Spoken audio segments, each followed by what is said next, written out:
Good morning, good afternoon, and good evening. Whatever time you're listening to this, please welcome to the Market Color Podcast. This is a weekly podcast that is dedicated to providing our listeners with the latest developments in the Kenyan financial markets. However, due to the interconnected nature of the global economy, we have structured this podcast to begin with an overview of the global markets so as to provide you with a big picture perspective of the global economy. This is then followed by the Kenyan segment where we review the performance of the local markets with a view to covering all the major asset classes.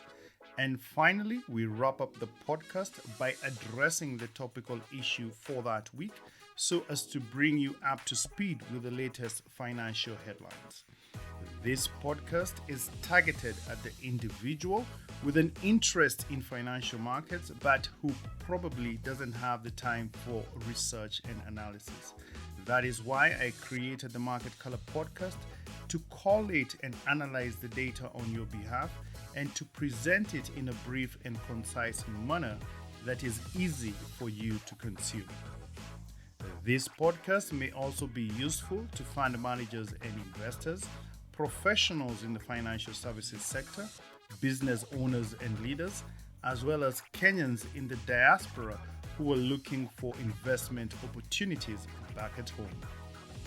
This week, we are reviewing the performance of the Kenyan markets during the 42nd week of 2022. That is from Monday, the 17th, to Friday, the 21st of October. And without further ado, this is your host, Jamuhuri, and together, let's dive right in.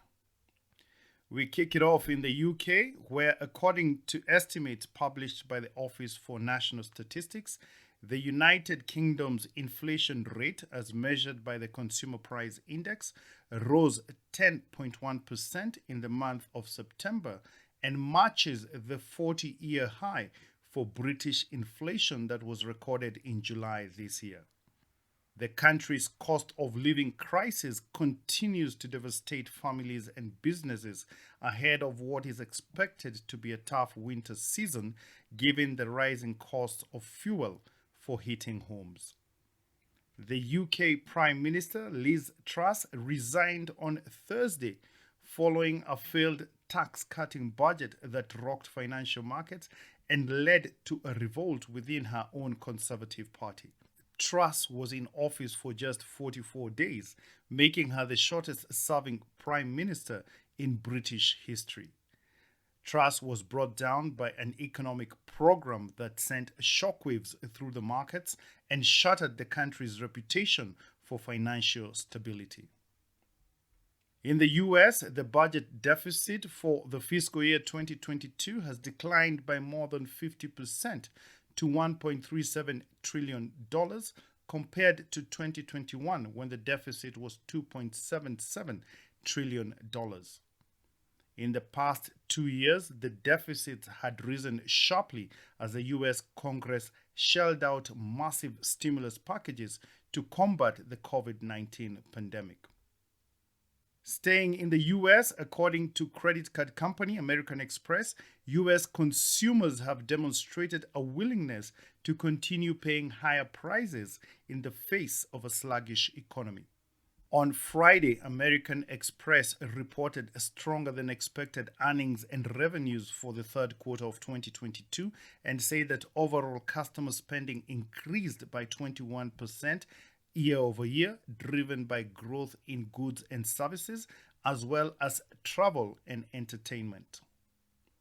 In the US stock market, stocks rose on Friday as Wall Street closed a volatile week on a high note, despite some disappointing earnings reports and prospects of further rate hikes by the Federal Reserve.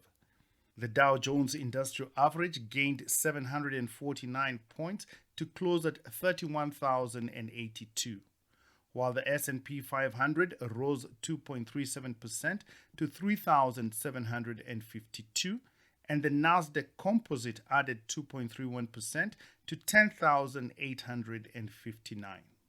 For the week, the Dow, the S&P 500, and the Nasdaq gained by 4.9%, 4.7%, and 5.2% respectively. In the US bond market, on Friday, the yield on the 10-year Treasury note hit a fresh 14-year high of 4.33% before correcting to close the week at 4.22%. Meanwhile, the yield on the policy-sensitive 2-year Treasury note fell about 12 basis points to 4.48%. The 30-year Treasury yield, which is key for mortgage rates, jumped up 12 basis points to 4.33%.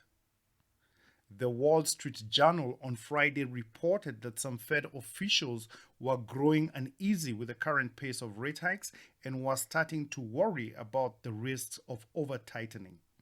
Markets have already locked in a 75 basis point rate hike in the month of November. However, expectations for a similar hike in December have begun to diminish on the back of these concerns. In the commodity markets, the price of crude oil held steady as investors weighed the impact of continued rate hikes on energy consumption, which is offsetting hopes of higher demand as well as output cuts by OPEC. China, which is the largest importer of crude oil, has maintained its zero COVID-19 policy by implementing strict lockdowns, which have weighed heavily on business activity and in the process lowered the demand for fuel. On the other hand, oil has gained support from a European Union ban on Russian oil, as well as the output cuts agreed upon earlier this month by the Organization of Petroleum Exporting Countries. Brent crude was up 32 cents to $92.70 US per barrel, while the US benchmark WTI, that's West Texas Intermediate, rose by 24 cents to $84.75 a barrel. Marban oil, which Kenya imports, decreased to $93 a barrel from $93.96 the previous week. On currencies and exchange rates, the sterling pound edged lower on Friday as investors digested the news that the British Prime Minister had resigned after just 6 weeks in office. The pound initially rallied after the resignation to trade above 1.13 versus the US dollar before dipping to 1.1215 versus the greenback. Meanwhile, the Japanese yen was languishing near a 32-year low of 152 versus the US dollar and was last seen trading at around 150.20 and was on track for its 10th straight weekly loss. The battered yen first weekend passed the symbolic 150 level on Thursday afternoon. And as a result, the Japanese Ministry of Finance on Friday intervened in the foreign exchange market to support the weakening yen for the second time this month. Japan has been attempting to shore up the battered yen as the Bank of Japan maintains its ultra-low interest rate policy, contrary to the global trend of tightening monetary policy that is widening the gap between the US and Japanese interest rates. We now change scene to the Kenyan financial markets, and we start off as usual by looking at exchange rates. During the week under review, the Kenya shilling remained stable against major international and regional currencies. The Kenya shilling was trading at 121.11 versus the US dollar, and 137.13 against the sterling pound, and 119.18 to the euro. Against the regional currencies, one Kenya shilling was changing hands for 31.54 Ugandan shillings, 19.26 Tanzanian shillings, and 8.81 Rwandese francs. On foreign exchange reserves, Kenya's usable foreign exchange reserves remained adequate at 7.316 billion US dollars. That is equivalent to 4.13 months of import cover and is in line with the central bank's statutory requirement to maintain at least 4 months of import cover. Point to note, Kenya's foreign exchange reserves have now dropped to the lowest level in 7 years, a clear indication of reduced foreign funding compounded by faster growth in imports compared to exports. We also note the rapid decline in Kenya's foreign exchange reserves from a peak of $8.81 billion recorded at the beginning of this year to current levels, which is a decline of $1.49 billion in a period of just 10 months. In the money market, the liquidity situation in the interbank market decreased during the week as tax remittances exceeded and more than offset government payments. Commercial banks' excess reserves in relation to the 5.25% cash reserve requirement stood at 31.3 billion shillings. Meanwhile, open market operations remained active with the average interbank rate at 4.98% compared to 5.05% the previous week.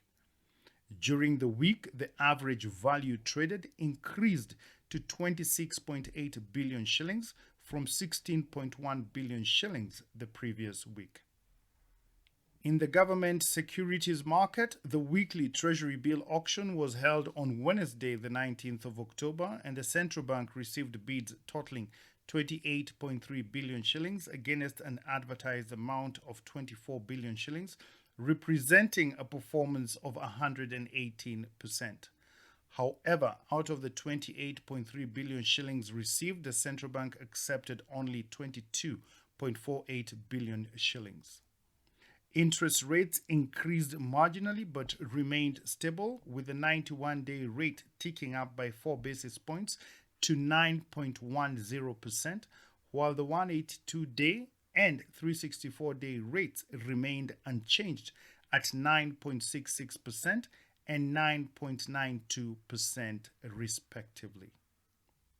In the primary bond market for the month of October, the central bank was looking to raise 20 billion shillings from the sale of a 25-year fixed rate treasury bond whose auction was held on Wednesday, the 19th of October. The central bank received bids totaling 14.9 billion shillings against an advertised amount of 20 billion shillings, representing a performance of 74.5%. However, the central bank ended up accepting only 13.6 billion shillings at a weighted average rate of 14.18%. The Central Bank of Kenya has finally capitulated to investor demands for higher interest rates by accepting bids at a weighted average rate above 14%. This is happening at a time when the government is behind target on its borrowing program, which seeks to raise about 860 billion shillings to plug the deficit for the current fiscal year. At the Nairobi Securities Exchange during the week under review, the equities market recorded a mixed performance, with the NASI and NSE 25 declining by 1.2% and 0.6% respectively, while the NSE 20 gained 0.3%. However, their year-to-date performance remains negative, with losses of 23% for the NSE, 11% for the NSE 20, and 17% for the NSE 25. The market's performance was mainly driven by losses recorded by large-cap stocks such as KCB Group, which fell 5.8%, and Safaricom, which decreased by 2.3%. These losses were, however, mitigated by gains recorded by banking stocks such as Absa and Equity Group, which rose by 4% and 2.8% respectively. Meanwhile, market capitalization increased by 0.8%, whilst equity turnover declined by 68%. In the bond market, during the week under review, the bond turnover in the domestic secondary market declined by 21%, whilst in the international market, the yields on Kenya's Eurobonds increased by an average of 61 basis points, with the 2024 maturity increasing by 119 basis points. In mid-July, the yield on the 2024 maturity hit an all-time high of 22.04%. However, this has now retreated to about 17.3% compared to 16.4% that was recorded the previous week. And now a quick look at Kenya's national debt. According to the Central Bank of Kenya, total government debt as of June 2022 stood at 8.58 trillion shillings, and this was equally divided between domestic debt at 4.29 trillion shillings and foreign external debt at $36.58 billion, which is equivalent to 4.29 trillion shillings. Kenya's debt to GDP ratio now stands at 70%, which is 20% above the IMF's recommended threshold of 50% for developing countries. And now a look at the economic calendar for this coming week. On Wednesday, the 26th of October, China releases its gross domestic product for Q3 2022. This was supposed to have been released last week but was postponed due to the ongoing Communist Party Congress. China, being the second largest economy, will have an influence on the global economy, and investors will be watching closely to see how the Chinese economy has performed in Q3. On Thursday, the 27th of October, the European Central Bank will be meeting to decide on interest rates for the Eurozone, and as usual will release a short statement explaining its monetary policy decision to the markets. The European Central Bank is expected to continue raising rates to deal with escalating inflation in the Eurozone. On Thursday, the 27th of October, the U.S. Bureau of Economic Analysis will release the gross domestic product for Q3 2022, which will give the markets a feel of the pace of growth in the United States and the prospects either for further rate hikes or the possibility of a slowdown leading to an economic recession. On Friday, the 28th of October, the Bank of Japan will meet to decide on interest rates and is widely expected to maintain its ultra-easy monetary policy, despite the fact that other major central banks are hiking rates, which is causing the yen to weaken sharply due to widening interest rate differentials. And now we'll look at the topical issue for this week, which is on diaspora remittances from Saudi Arabia. The latest data on diaspora remittances shows that the inflow of remittances in the month of September 2022 totaled $318 million compared to $310 million in September 2021, an increase of 2.6%. The cumulative inflows for the 12 months to September 2022 totaled an astounding $4 billion compared to $3.53 billion for the same period in 2021, an increase of 13%. The strong inflow of remittances continues to support the country's current account as well as the Kenya shilling exchange rate. The United States remains the largest source of remittances into Kenya, accounting for 59% of total remittances in the month of September. Saudi Arabia has now overtaken the United Kingdom to become the second largest source of diaspora remittances, underlining the increased number of jobless Kenyans who are migrating to the Gulf nation. Remittances sent by Kenyans from Saudi Arabia amounted to nearly $27 million, that is equivalent to 3.3 billion shillings in the month of September, which was a 63% increase compared to September 2021.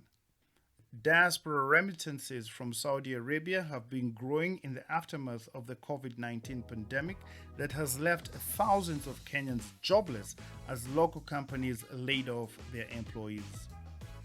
This is despite the fact that Saudi Arabia has increasingly gained notoriety for the mistreatment of migrant workers. And on that note, we come to the end of this week's podcast. Thank you for listening to the Market Color podcast. We hope that you found it to be useful and informative. And if so, please share it with a friend and help to spread the word around. We really do appreciate your assistance in this effort. For your information, in addition to our usual audio directories, that is Apple Podcasts, Spotify, and Amazon Music, the Market Color podcast is now also available on YouTube. Please subscribe and remember to turn on alerts to be notified of new episodes. And if you have any ideas or feedback on how we can improve this podcast, please feel free to reach me on the following email address. That is jamuhuri@gmail.com. Jamuhuri spelled Jamuhuri. Once again, thank you for your continued support. And as usual, I look forward to interacting with you again next week. And until then, remember this. In the end, the only thing that really matters is how you made other people feel. Thank you and God bless.